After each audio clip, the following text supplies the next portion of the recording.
Estamos de volta na nossa parte 2 da aula de hoje e conforme combinado, vamos continuar aí trabalhando agora, falando sobre o sujeito composto. Então, como que vai ficar essa concordância verbal quando a gente estiver tratando aí do sujeito composto? Então, vamos começar falando aí sobre a regra geral, tá? Assim como a gente fez lá no sujeito simples, a gente vai começar falando sobre qual é a regra geral do sujeito composto. Então, regra geral, verbo vai para o plural. Então, regrinha básica, regrinha geral. Se lá no sujeito simples o verbo, a regra geral era o quê? O verbo concorda com o núcleo do sujeito. Quando a gente está falando agora do sujeito composto, a regra geral é verbo vai para o plural, tá?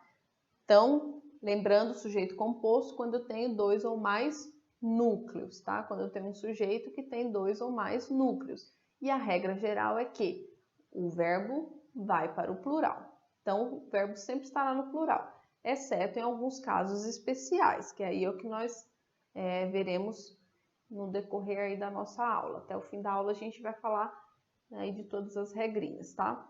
Então, é como o exemplo aí que a gente colocou aí embaixo. Então, primeira regra do sujeito composto, sempre que houver um sujeito composto, o verbo vai para o plural.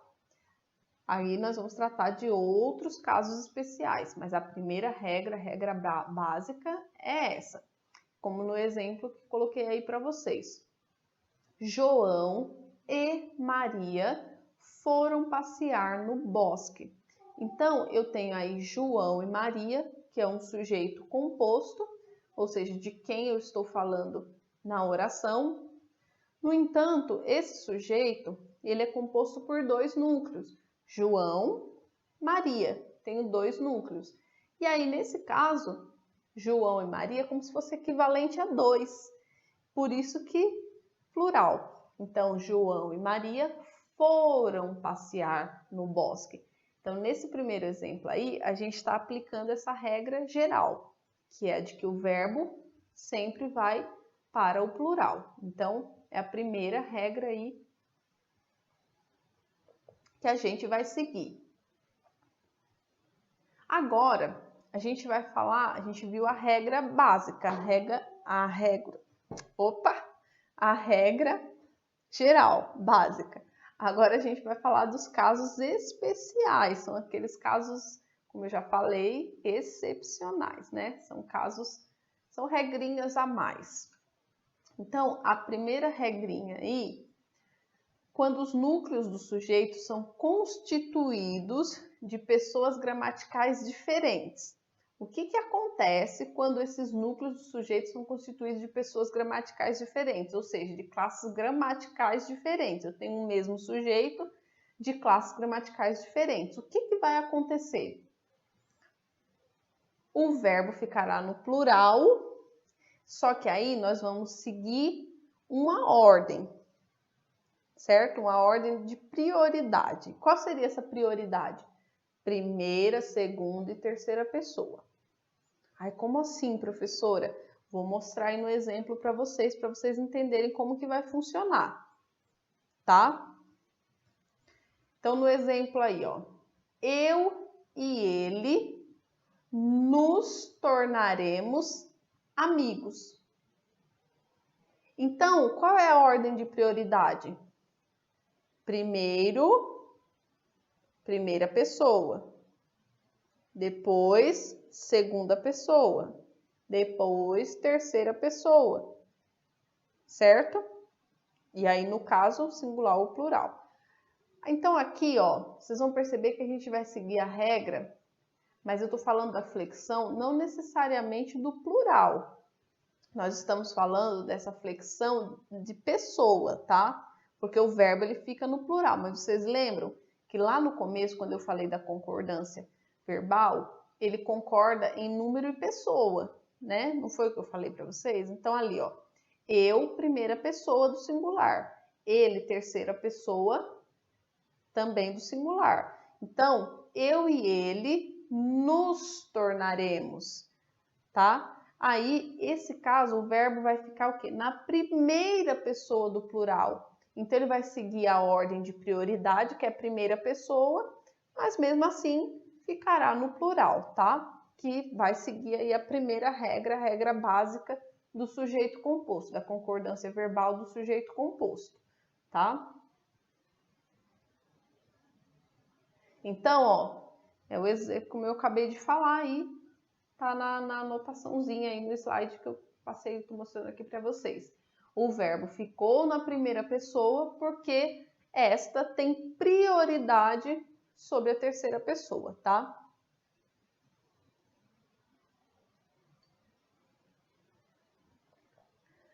Tu, outro exemplo. Tu e ele, aliás, tu e ele vos tornareis amigos. Nesse caso, o verbo, por ser sujeito composto, está no plural, tá? Ele fica no plural, mas ele vai respeitar segunda pessoa, porque é a ordem de prioridade, primeira, segunda e terceira pessoa, tá? Então, nesse caso aí, a gente vai ficar na segunda pessoa, porque vai seguir aquela ordem de prioridade, tá bom?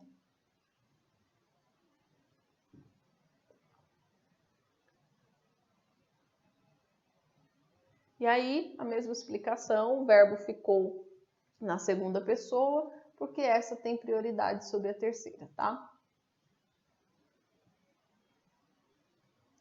Outra regra, no caso aí, quando os núcleos do sujeito estão coordenados assindeticamente ou ligados por E. Então, vocês se lembram das orações coordenadas assindéticas e das orações coordenadas sindéticas? Nas orações coordenadas assindéticas é quando a gente não tinha o quê? A presença da conjunção. Elas ficavam justapostas, ou seja, o que separava ali uma oração da outra era a vírgula. E as orações sindéticas é quando a gente tinha a conjunção. Então, logo dá para a gente, por uma questão de lógica, dá para a gente perceber aí a diferença, né? Perceber o que seria esses núcleos do sujeito que estão coordenados assindeticamente. Provavelmente que não tenha um termo ali ligando um núcleo ao outro, né? E aí, o que vai acontecer nesses casos? Nesses casos, o verbo concordará com os dois núcleos. E como que vai ficar isso daí?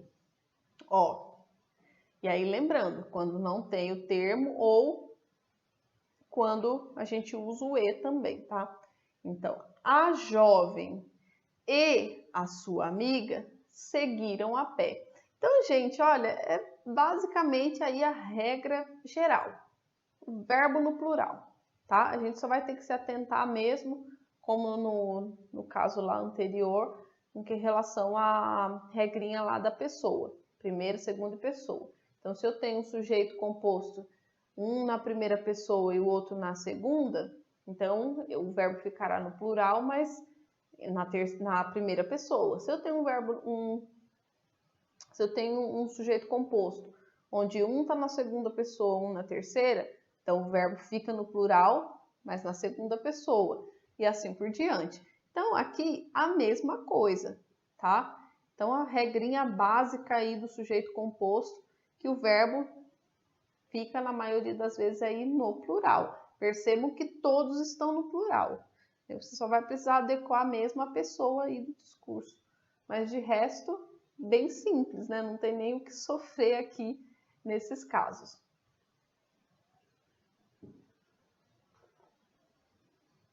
Agora, uma outra situação.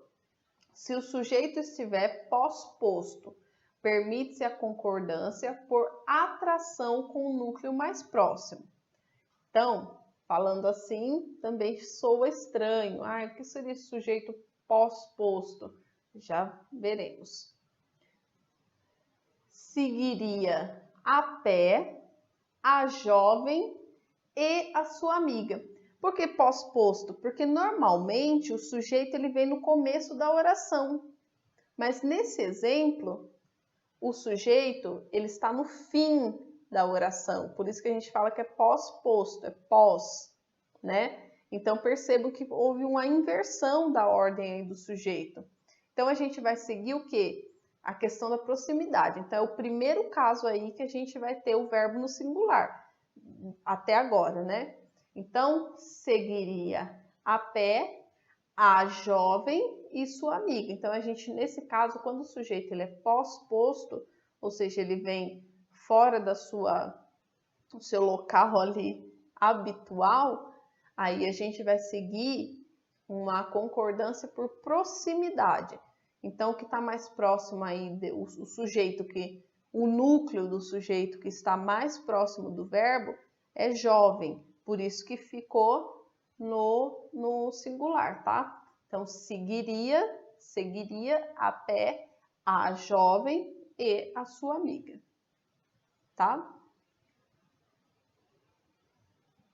Um outro caso, quando os núcleos do sujeito são sinônimos, tá? Ou quase, e estão no singular. Então, quando o núcleo do sujeito são sinônimos ou quase estão no singular, o que vai acontecer? O verbo poderá ficar no plural ou no singular. E aí, a gente vai usar aquelas duas regrinhas lá da concordância, que pode ser uma concordância lógica ou por uma concordância atrativa, né? E aí, o verbo ele vai ficar no plural quando a gente usar a concordância lógica. E o verbo vai ficar no singular se a gente utilizar aí uma concordância atrativa. E a gente vai ver os exemplos para perceber como que vai acontecer aí esse tipo de concordância.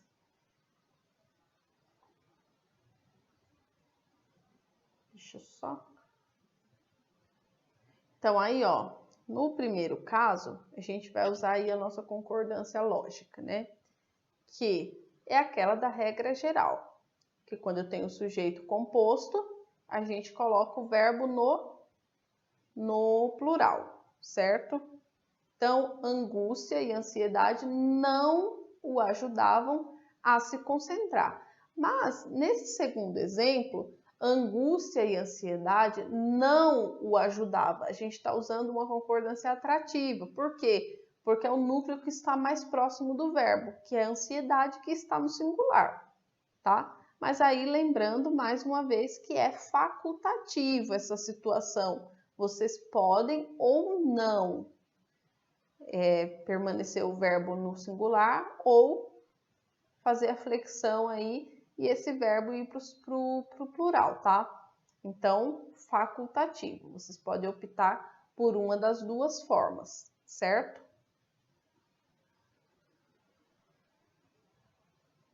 Agora a gente vai falar também dos casos onde há gradação entre os núcleos.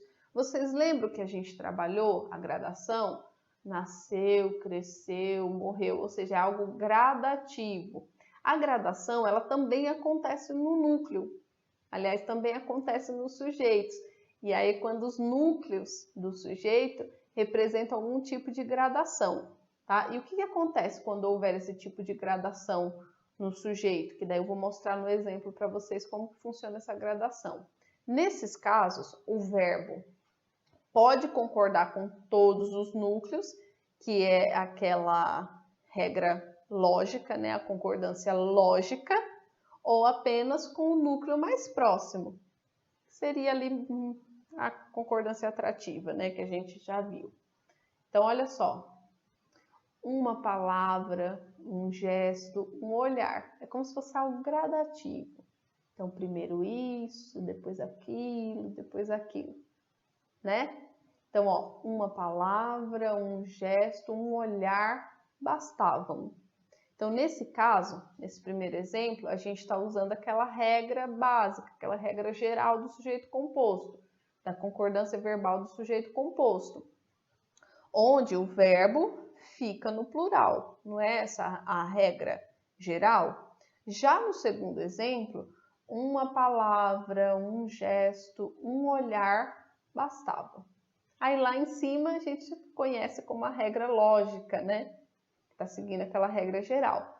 Já embaixo, a gente vai seguir aquela regra atrativa, né? Aquela concordância atrativa, onde o verbo vai concordar com o núcleo mais próximo. Então, olha só, uma palavra, um gesto, um olhar, bastava, tá? As duas formas estão corretas.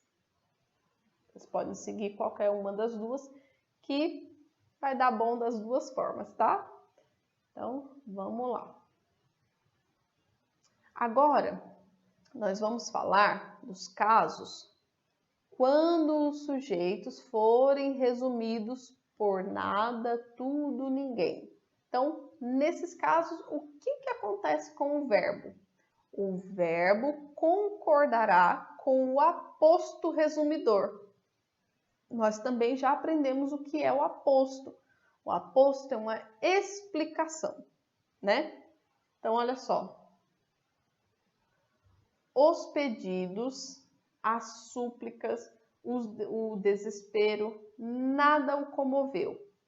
Então, esse nada o comoveu é como se fosse uma justificativa. Olha, tudo isso, pedidos, súplicas, desespero, nada o comoveu. Então, esse nada é como se fosse um resumo de tudo isso. Ou seja, nada, né? Nada o comoveu. E aí vai concordar, como colocou aí, com o aposto resumidor. Então, esse aposto resumidor é o nada, porque ele pegou todos esses, né, pedidos, súplicas, desespero e resumiu em quê? Nada. Então, esse aposto resumidor, nesse caso, vai ser a base, não, vai ser a referência, digamos assim, para a gente concordar o verbo. Então, vai ficar no singular, tá bom?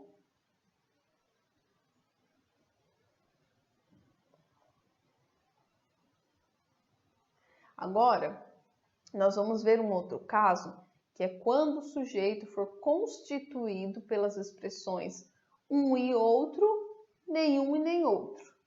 Então, quando a gente utilizar essas duas expressões, quando essas duas expressões fizerem parte do sujeito, o que acontece com esse verbo? Esse verbo poderá ficar no singular ou no plural. E mais uma vez eu volto a falar. Olha que facilidade.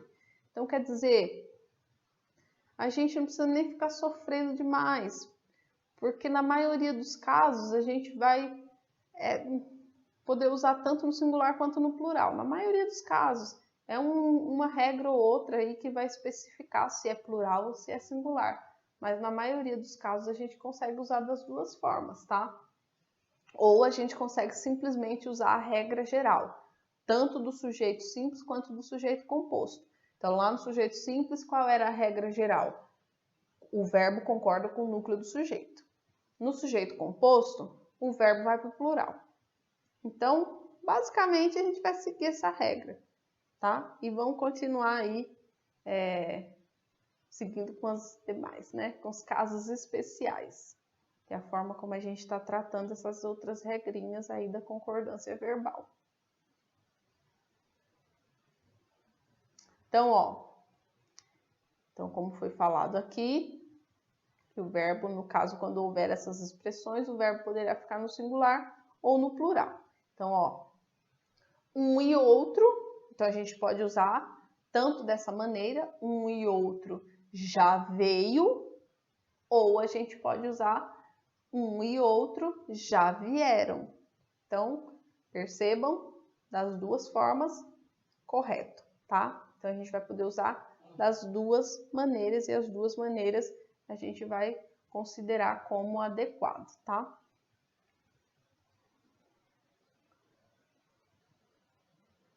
Então, mais um caso. Quando os núcleos do sujeito estiverem ligados por ou. O que vai acontecer quando os núcleos do sujeito estiverem ligados por ou? O verbo irá para o singular quando for uma ideia de exclusão. Então, voltando, quando o núcleo, né, o núcleo não, os sujeitos, o núcleo do sujeito, né, forem ligados por ou e tiver o sentido de exclusão, o verbo vai para o singular, se a ideia for de exclusão. Mas, se a ideia for de inclusão, aí o verbo vai para o plural. Então, exclusão, verbo vai para o singular. Inclusão, verbo vai para o plural. Então, ó, Pedro ou Antônio ganhará o prêmio. Nesse caso, a exclusão ela está meio que implícita nessa informação. Pedro ou Antônio ganhará o prêmio. Isso quer dizer o quê? Que um dos dois vai perder. Então, logo a gente entende como uma exclusão. Então, nesse caso, fica no singular. Agora, se tiver no sentido de inclusão, vai para o plural, tá? Então, nesse caso, Pedro ou Antônio ganhará o prêmio, porque a gente entende que apenas um ganhará e o outro, ó, tá fora. Agora, se a gente pegar aqui esse outro exemplo, a poluição sonora ou a poluição do ar são nocivas ao homem. Nesse caso aí, na verdade, ambas, né, são prejudiciais ao homem. Então, ele não está excluindo nenhuma nem outra, né? Na verdade, ambas são nocivas ao homem. Então, de certa forma aí, é uma espécie de inclusão, porque as duas são nocivas, não é apenas uma. Então, são nocivas ao homem. Por isso que o verbo aí fica no plural.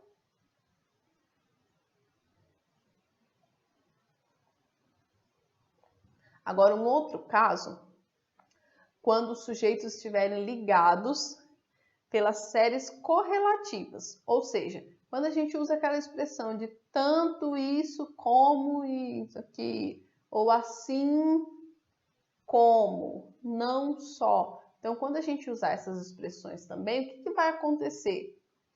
O que comumente ocorre, como eu coloquei aí, é o verbo ir para o plural. Então, quando eu usar aí essas expressões, né?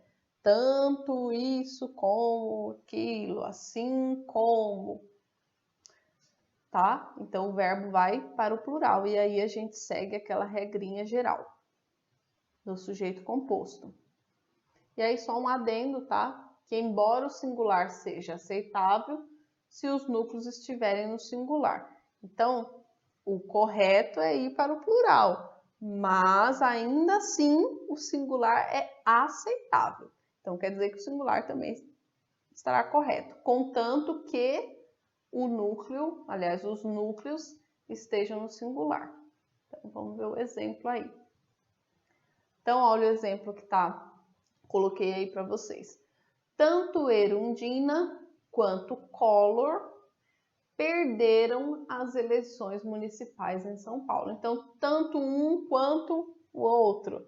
Então, a gente usando essa expressão tanto Erundina quanto Collor perderam as eleições municipais em São Paulo. Então, aí o verbo fica no plural, tá bom? Deixa eu ver se tem um exemplo aqui do singular. Também tem, ó lá. Então, aqui ficou no plural. Já nesse caso, a gente colocou aí no singular. Tanto Erundina quanto Collor perdeu as eleições municipais em São Paulo. E aí, vocês lembram por que esse verbo foi permitido aqui no singular? Porque os núcleos, né, do sujeito, de quem que a gente está falando? Erundina e Collor. Os dois sujeitos estão no singular. Então, se os dois sujeitos estão no singular, isso quer dizer que é aceitável que o verbo fique no singular, tá bom? Então, é essa a regrinha. Vamos. Agora a gente vai tratar de outros casos. Que casos são esses? Vamos ver. Vamos ver que outros casos são esses, né? São muitas regrinhas, né, na verdade. Mas é como eu falei para vocês. São muitas regras, mas a maioria delas a gente pode usar das duas formas, tanto o verbo no singular quanto o verbo no plural, ou quando não, eu vou usar a regra geral. Então, nos resta anotar o quê? Aqueles casos que fogem da regra geral ou que a gente foge da regra geral, na verdade, né? Não tem muito o que fazer. E aí, os outros casos é mais para vocês saberem que pode colocar das duas formas que está correto, certo? Então, vamos ver que outros casos são esses. Agora a gente vai falar dos casos da concordância verbal, quando a gente usa a partícula se, tá? Então, vamos ver como que funciona a concordância verbal quando a gente utiliza a partícula se. Então, olha lá. Então, esse se, que também é conhecido como partícula apassivadora, tá? Essa partícula apassivadora é quando a gente tem aquelas orações na voz passiva, mais precisamente na voz passiva sintética. Quando a gente tem uma oração na voz passiva sintética, a gente usa essa partícula apassivadora, tá? E aí, vai ter o exemplo no caso com o verbo concordará com o sujeito passivo, mas quando esse verbo for um verbo transitivo direto, tá? Então, nós estamos falando da partícula passivadora. Quando o verbo for transitivo direto, ele concordará com o sujeito passivo. Como assim? Vamos ver, tá? Então, ó, vende-se carros. Vendem-se carros.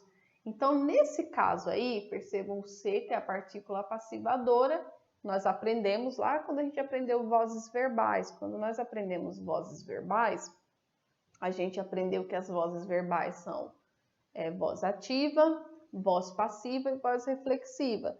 Na voz passiva, a gente tem a voz passiva analítica e a gente tem também a voz passiva sintética. Na voz passiva sintética, a gente vai usar aí obrigatoriamente essa partícula passivadora, que é a partícula se, tá? E nesse caso, quando a gente tem um verbo transitivo direto, ou seja, quem vende, vende algo, né?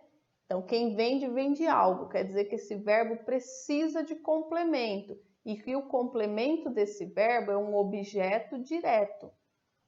Por que é um objeto direto? Porque quem vende, vende algo. Eu não preciso de preposição. Então, quando eu tiver a partícula passivadora e eu tiver um verbo que é transitivo, direto, então, daí o verbo vai concordar, no caso que é o exemplo que está aí com carros. Então, se é carro, eu vou falar que vendem-se, se for carros, que vendem-se carros. Se é um carro, vende-se carro, tá? Perceberam? A mesma coisa casa. Eu não falo vende-se casas. Eu falo o quê? Vendem-se casas. Se forem casas. Se for uma casa só, vende-se casas, tá? Agora vamos ver aí o outro caso, né? Caso, casa.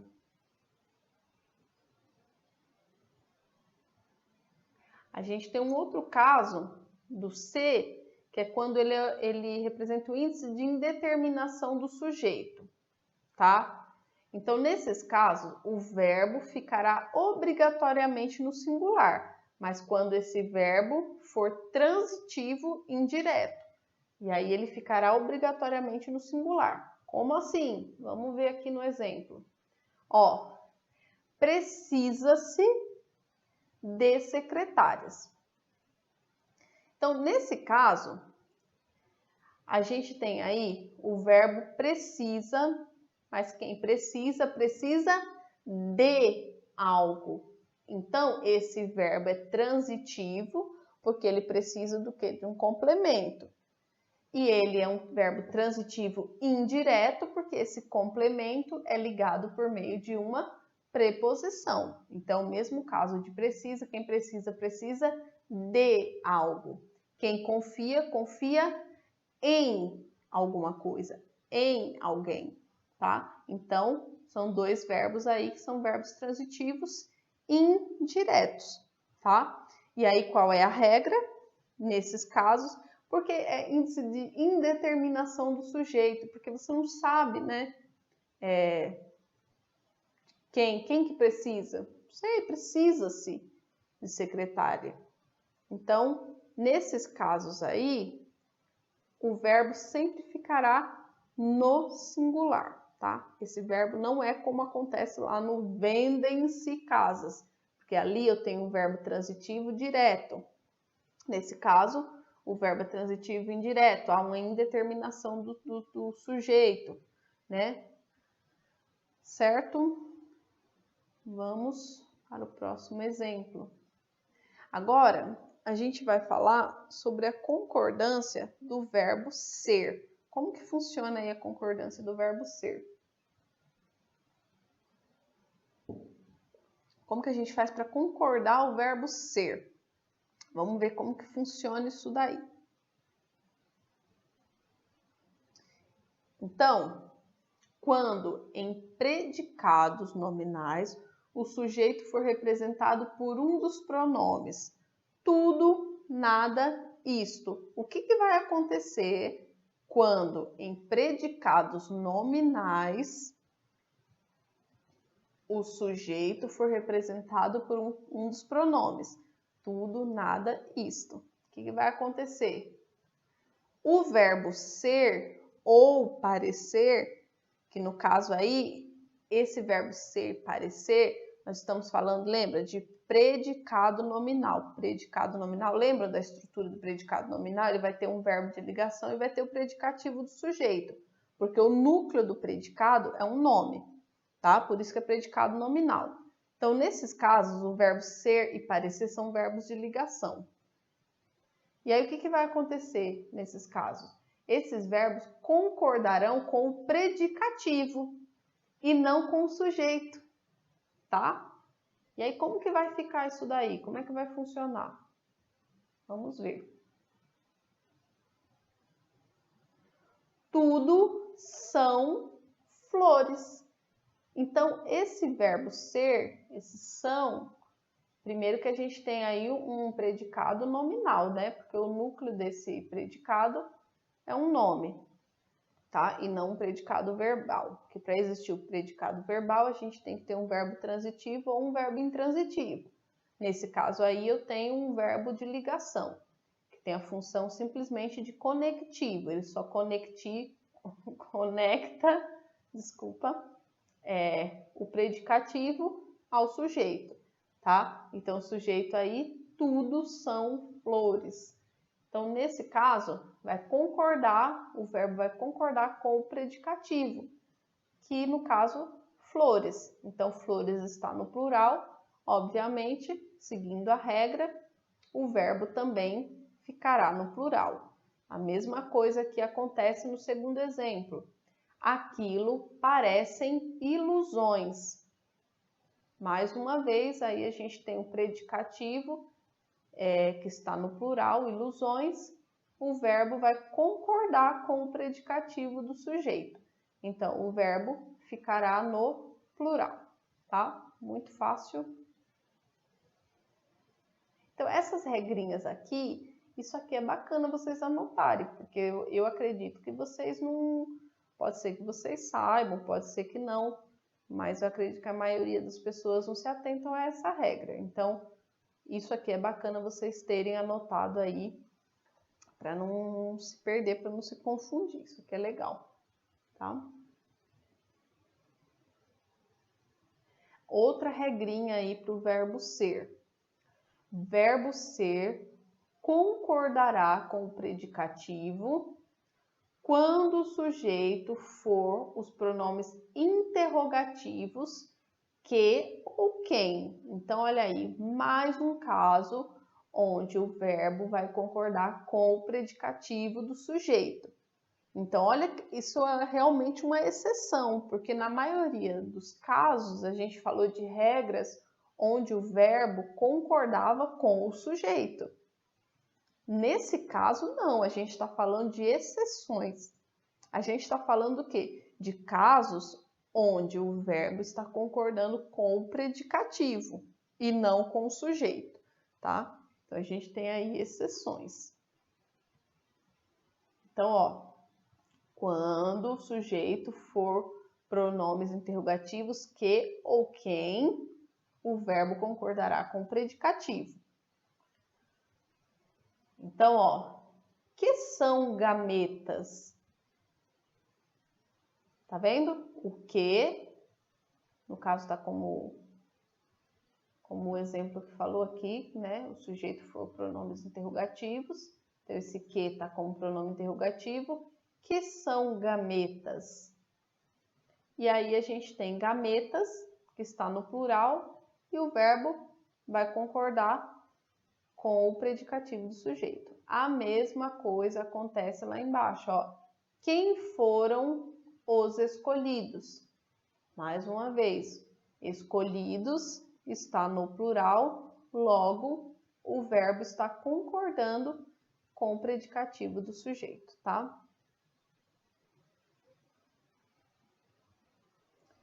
Outra situação agora que a gente vai falar é quando a gente estiver tratando de indicações de horas, datas, tempo e distância. Então, a gente vai falar desses casos, tá? Quando a gente estiver falando de indicação de hora, de data, tempo e distância. O que acontece quando a gente estiver falando desses casos, né? Dessas coisas aí específicas. O que vai acontecer? Nesses casos, a concordância será feita com a expressão numérica. Como assim? Vamos ver aí, eu coloquei os exemplos para vocês, vocês vão entender do que eu estou falando, tá bom? Então, vamos lá. Então, olha só. São 9 horas. Então, o verbo ele vai concordar com a expressão aí numérica. Então, são 9 horas, porque 9 é mais de 1. Então, são 9. A gente vai concordar aí com o 9. Já no segundo exemplo, a gente fala é 1 hora. Então, não são 1 hora. Ai, são 1 hora. Não, tá errado. A gente não fala são 1 hora, mas sim é 1 hora. Percebem a diferença? Uma, singular, é 1 hora. Ai, por favor, que horas são? E a gente não fala que horas é. Não é? Vai dizer que vocês nunca escutaram alguém falando que horas é? Errado, né? Que horas são? E aí eu respondo, são 9 horas. Ou é 1 hora. São 2 horas. São 3 horas. São 10 horas. Enfim, passou de 1 hora, são 2 horas, são 3, são 4, são 5, são 6 horas. Se é 1 hora, tá? Então, se atentem a essa questão aí quando a gente estiver falando de horas. Muito fácil, né? Na verdade, as regrinhas por si só, elas são fáceis, né? Não tem nada assim, bicho de 7 cabeças. Não é algo difícil. Na verdade, o difícil mesmo é a gente conseguir gravar tudo isso. Por isso, é como eu falei, procure anotar só aquelas que vocês têm mais dificuldade, que vocês não conheciam. Porque a que vocês conhecem, ou aquelas que vocês podem usar das duas formas, né? Não precisa anotar. Então, eu acredito que essas últimas que eu estou falando agora, essas últimas dicas aqui, eu acredito que elas são menos... não que a gente não tenha usado, né?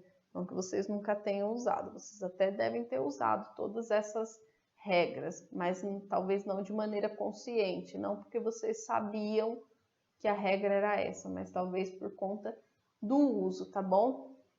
E como eu falei, tá tudo aqui na apostila de vocês, tudo muito bem explicadinho, tá? A parte de concordância verbal, tudo bonitinho, tudo certinho aqui, tá? Acho que vai ficar bem fácil para vocês estudarem aqui as regrinhas. E se não quiser olhar a apostila, assiste a aula novamente, né? Eu acho que eu coloquei até mais algumas regras, talvez, do que tem aqui. Ou não, né? Na verdade, não conferi totalmente aqui, mas a maioria das regras estão todas aqui. Vocês podem estudar aqui pela apostila de vocês mesmos, tá? E aí, na próxima aula, a gente vai falar sobre a concordância. Na verdade, na aula de hoje, eu até pensei, quando eu comecei a montar os slides, logo no início eu cheguei a colocar na pauta, eu coloquei lá, eu iria trabalhar a concordância verbal e a concordância nominal, as duas na aula de hoje. Mas depois eu fui vendo, fazendo os slides, eu falei, é muita coisa. Acho que não vai ser bacana trabalhar tudo hoje, não. E aí eu acabei dividindo um pouquinho, tá? Para ficar mais fácil para vocês. Então, na aula que vem, vocês já sabem, nós vamos falar sobre concordância verbal e provavelmente também a gente vai falar sobre colocação pronominal, tá? Então, já vou adiantando aí. Acredito que esses serão os dois assuntos que a gente vai trabalhar na próxima aula, tá bom? E logo mais a gente chega ao fim do nosso módulo de português. Vocês vão dar início aí em outra disciplina, mas a gente, por mais que a gente esteja aí no fim, não tão fim, né? Ainda tem essa aula e mais 3. Mas ainda assim, eu acho que dá para vocês aproveitarem ainda bastante, dá para vocês, né, se esforçarem aí, tentar assistir novamente as aulas e, enfim, às vezes está deitadinho ali, não está fazendo nada muito importante ou, né, tá com um tempinho ocioso, um tempinho livre, assiste as aulas, sabe? Deixa ligado ali no celular, fica escutando, né? Fala, vou escutar um pouquinho, não estou fazendo nada, deixa ligado. Ou se está fazendo alguma coisa ali, lavando a louça. Eu estou lavando a louça, não estou fazendo nada assim. Põe ali o celular, deixa ali o vídeo rolando. E aí vai escutando. Sem que vocês percebam, as informações vão entrando na mente de vocês. Então, vocês vão aprendendo também, mesmo sem perceber, tá? Então, uma dica aí para vocês estudarem também, tá? Então, vamos lá. Próxima dica, né? Indicações de datas. Então, como que fica a concordância verbal? Em indicações de datas, o que acontece? São aceitas as duas concordâncias, pois subentende-se a palavra dia. Então, como é que vai ficar? A gente já sabe que aceita aí as duas concordâncias. Então, como que funciona? Como que vai ficar? Hoje são 24 de outubro. Então, aceita as duas concordâncias. Por quê? No primeiro caso, a gente vai entender no sentido de que hoje são 24 de outubro, no sentido do 24, sabe como a gente seguiu lá a regra das horas, que a gente vai seguir ali, vai concordar com o numeral? Então, é essa concordância que a gente está usando aqui no primeiro exemplo. Hoje são 24 de outubro. Então, eu estou usando a regra aí do numeral. tá? Então, são 24 de outubro. Já no segundo exemplo, a gente vai usar aí a concordância, mas no sentido de entender que exista, mesmo que oculta, digamos assim, que exista a palavra dia. Então, hoje é dia 24 de outubro. Entendeu? Então, a gente pode usar aí das duas formas. Então, no primeiro exemplo, a gente usa o verbo no plural por concordar, o verbo aí está concordando com o numeral. No segundo exemplo, a gente vai usar o verbo no singular por entender que exista a palavra dia oculta na oração. Então, hoje são 24 de outubro. Hoje é 24 de outubro. Então, das duas maneiras está correto, tá? As duas maneiras a gente pode utilizar. Então, as duas maneiras aí estão corretas. Vamos para o próximo. Um outro caso, que é o caso que quando o sujeito ou predicativo da oração for pronome pessoal, a concordância se dará com o pronome, tá? Então, quando o sujeito ou o predicativo for um pronome pessoal, a gente vai concordar o verbo com esse pronome. E aí, como que vai ficar isso daí? Veremos. Aqui, o presidente sou eu. Então, o verbo vai concordar com o pronome pessoal. E qual é o pronome pessoal? Eu. Por isso, sou eu. Aqui, o presidente sou eu. Concorda com o pronome pessoal, tá? Não sei se eu coloquei outro exemplo aqui. Não, só coloquei esse. Então, ó, nesses casos, a gente, quando houver o pronome pessoal, a gente vai concordar o verbo com esse pronome, tá? Agora vamos. Outro caso. Se o sujeito for pessoa, a concordância nunca se fará com o predicativo, tá? Mas quando for pessoa, literalmente, é pessoa, né? Que é o caso aqui, ó. O menino era as esperanças da família. Nesse caso aí, o menino é uma pessoa, mas é uma pessoa mesmo, né? Não estou falando de pessoa do discurso, mas sim de ser uma pessoa. Então, nesse caso, quando o sujeito for uma pessoa, mesmo que o predicativo do sujeito esteja no plural, esse verbo vai concordar com o sujeito, tá? Por quê? Porque o sujeito é uma pessoa. Essa é a regra. Então, se o sujeito for uma pessoa, o verbo vai concordar com o sujeito, mesmo que o predicativo do sujeito esteja aí no plural, tá? O núcleo do predicativo esteja no plural.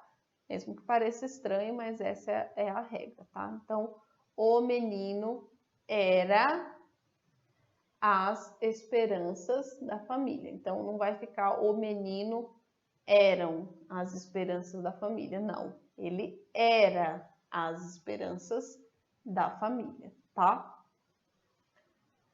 Vamos falar agora quando se tratar das locuções. É pouco, é muito, é mais de, o verbo fica sempre no singular, tá? Então, sempre que houverem essas locuções, o verbo fica sempre no singular. E aí, como que vai ficar? Vamos lá, ver os exemplos que eu coloquei para vocês aí. Então, 150 é pouco. 100 metros é muito. Tá? Por mais que 150 seja muito, nesse caso aí a gente nem tem necessariamente aí é uma locução né, parece que não é, né? Mas na verdade esse é pouco, é como se juntasse o verbo com o advérbio aí, né? Então, ó, é pouco. Nesse caso, mesmo que 150 seja um numeral que equivale, né, a muito, não seria plural, mas quando eu tenho esse pouco, ou é muito, eu vou manter esse verbo aí no singular. Esse verbo não vai para o plural, tá bom? Então vai ficar assim: 150 é pouco, 100 metros é muito, e não 100 metros são muitos, né? Ele é muito, vai ficar sempre no singular, tá?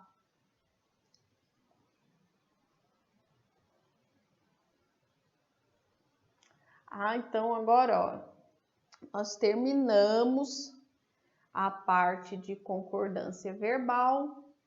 E aí, como a gente ia falar só sobre concordância verbal, eu acabei colocando uma coisinha a mais na aula de hoje, que é o uso dos porquês, que é algo que muitas vezes a gente erra, a gente se confunde, a gente se engana com a função de cada um dos porquês, né? Então a gente tem 4 tipos de porquês e hoje a gente vai entender qual que é a diferença entre um e outro, quando que a gente usa um, quando que a gente usa outro, quais são as funções desses porquês.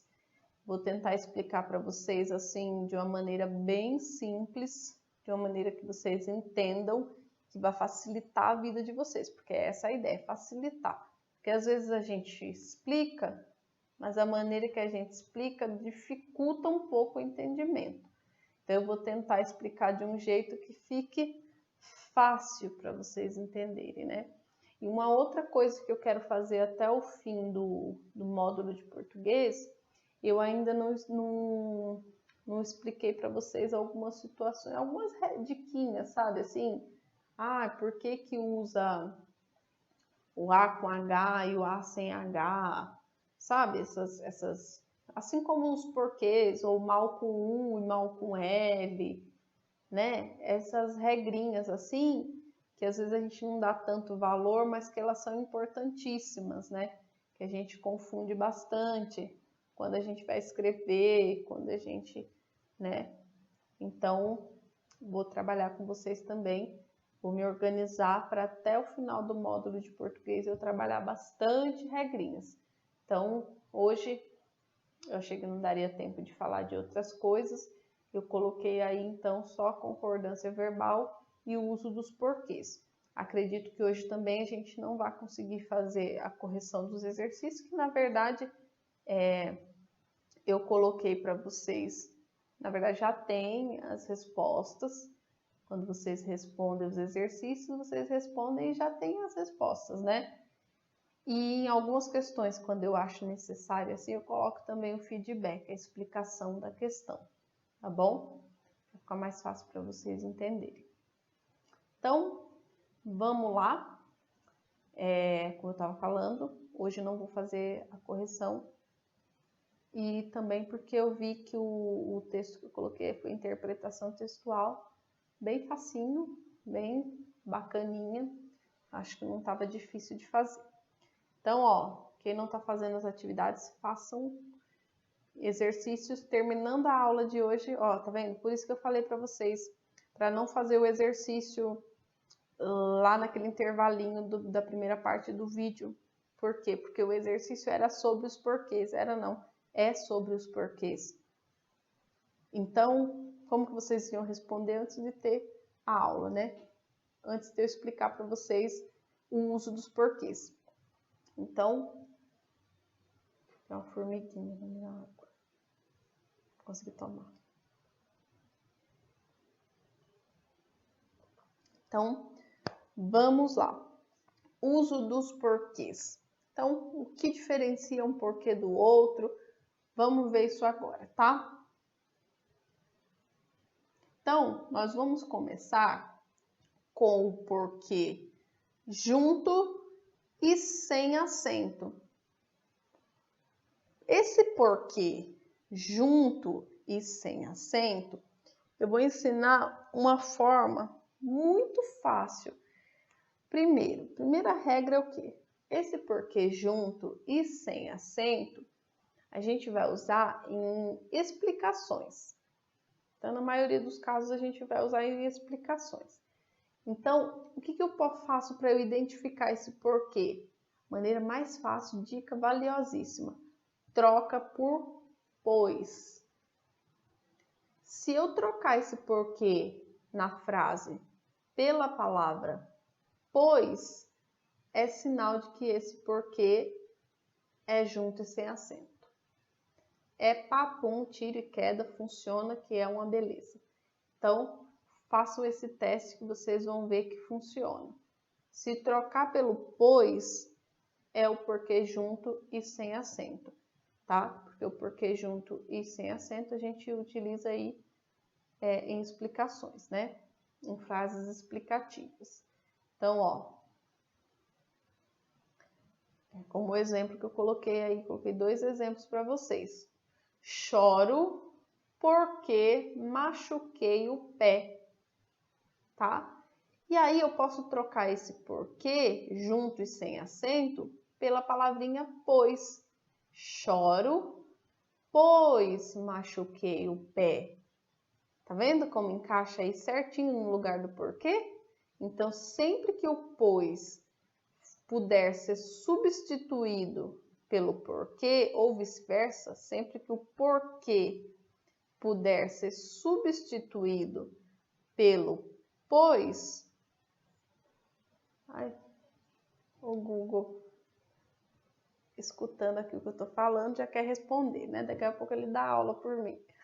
Então vamos lá. Então sempre que esse porquê puder ser substituído pelo pois, ele é junto sem acento.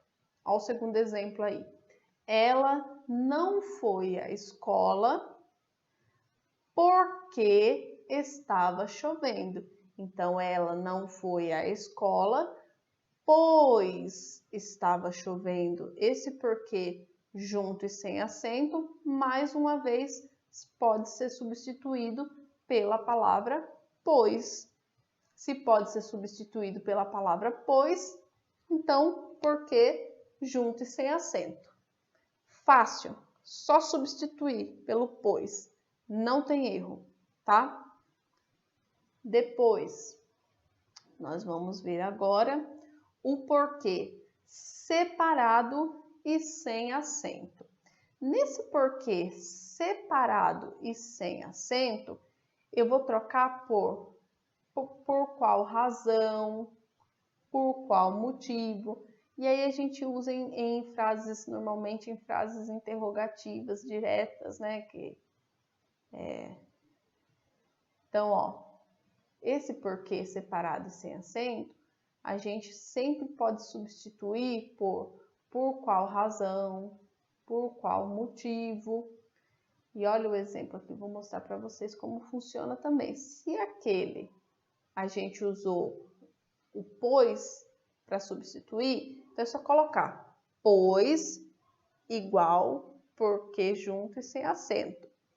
Por qual razão, por qual motivo, a gente vai substituir, vai ser igual ao porquê separado e sem acento. Então, ó, por qual razão você não foi dormir? Por qual motivo você não foi dormir? Tá vendo como a gente consegue substituir? Bem facinho também, ó. Por qual razão não posso sair com meus amigos? Por qual motivo não posso sair com meus amigos? Então, esse porquê separado e sem acento pode ser substituído por qual motivo, por qual razão, e funciona perfeitamente, tá? É uma dica ótima. Sigam que dá certo. Tudo bem? Agora, esse porquê separado e com acento, mais fácil ainda. Porque esse daí, sempre estará em fim de frase. Sempre. Esse que com acento, ele sempre estará em fim de frase. Essa é a regra desse porquê. Fim de frase. Então, olha só nos exemplos. Você não comeu por quê? Separado e com acento. Sempre que estiver em fim de frase, a gente vai usar o porquê separado e com acento, tá? Na maioria das vezes que ele estiver no fim de uma frase, seja ela interrogativa, seja ela com ponto de interrogação ou ponto final, vai ser o porquê separado e com acento. O menino foi embora e nem disse por quê. Tá? A mesma coisa, olha ele lá no fim da frase. Super fácil, né? Claro que existem outras explicações, porque é pergunta indireta, porque é pergunta direta, porque é isso, porque... Existem várias. Mas a ideia hoje aqui para vocês é realmente facilitar, porque eu acho que essas explicações vocês já tiveram. Então, a ideia é facilitar, para que fique fácil para vocês identificarem, tá bom? Então, é isso. Agora, esse porquê junto e com acento, ele é um substantivo. Então, ele sempre vai estar acompanhado do quê? Do artigo. Olha só que legal. Ele vai ser o motivo, como se fosse o equivalente ao motivo, sabe? É um substantivo, ó.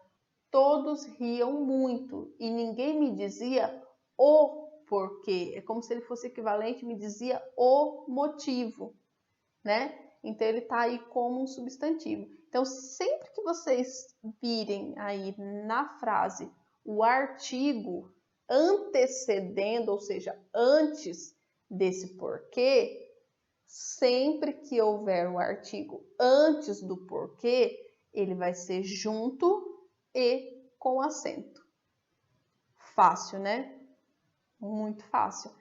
Então, basicamente, é assim que a maneira que eu acho mais fácil de vocês conseguirem identificar aí esses porquês, tá bom? Então, ó, porquê junto e sem acento, troca por pois. Porquê separado e sem acento, troca por qual razão, por qual motivo.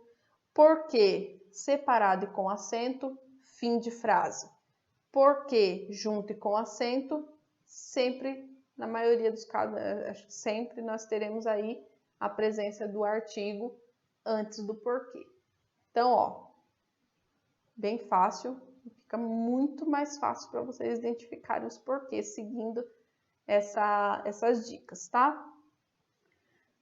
Daí eu coloquei para vocês, aí tem outro exemplo aqui, ó. Gostaria de saber os porquês. Tanto é um substantivo que ele flexiona, olha só.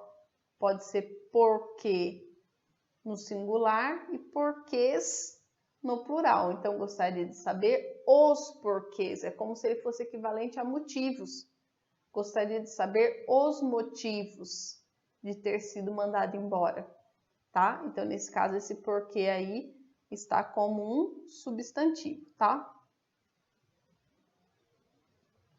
Aí eu coloquei algumas frases aí com o espacinho do porquê para a gente tentar identificá-los, tá bom? Então vamos lá.